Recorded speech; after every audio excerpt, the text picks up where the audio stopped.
রাজধানীর বাড্ডা এলাকার বসুন্ধরা রোডের জিনিয়াস শপিং সেন্টার ও আশপাশের এলাকায় ডাকাতদের ভয়াবহ তাণ্ডব চালানোর ঘটনা ঘটেছে। মঙ্গলবার 12ই মার্চ রাত আনুমানিক 2টার দিকে একদল সশস্ত্র ডাকাত কয়েকটি দোকানে হামলা চালায়। প্রত্যক্ষদর্শীরা জানান, ডাকাতরা প্রথমে শপিং সেন্টারের সামনে পাহারায় থাকা নিরাপত্তাকর্মীদের মারধর করে। এরপর দোকানের তালা ভেঙে ভেতরে ঢুকে মূল্যবান সামগ্রী লুট করে নিয়ে যায়। তারা স্থানীয় কয়েকজন পথচারীকেও মারধর করে এবং তাদের মোবাইল ও নগদ টাকা ছিনিয়ে নেয়।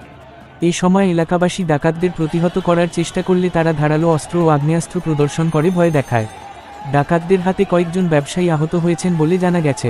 খবর পেয়ে রাত 3টার দিকে পুলিশ ঘটনাস্থলে পৌঁছায়, তবে ততক্ষণে ডাকাত দল পালিয়ে যায়। বাড্ডা থানার ভারপ্রাপ্ত কর্মকর্তা ওসি জানান, সিসিটিভি ফুটেজ বিশ্লেষণ করে ডাকাতদের শনাক্ত ও গ্রেপ্তারের চেষ্টা চলছে। এই ঘটনায় ব্যবসায়ী ও সাধারণ মানুষের মধ্যে আতঙ্ক ছড়িয়ে পড়েছে। স্থানীয়রা দ্রুত ডাকাতদের গ্রেপ্তার ও নিরাপত্তা ব্যবস্থা জোরদারের দাবি জানিয়েছেন।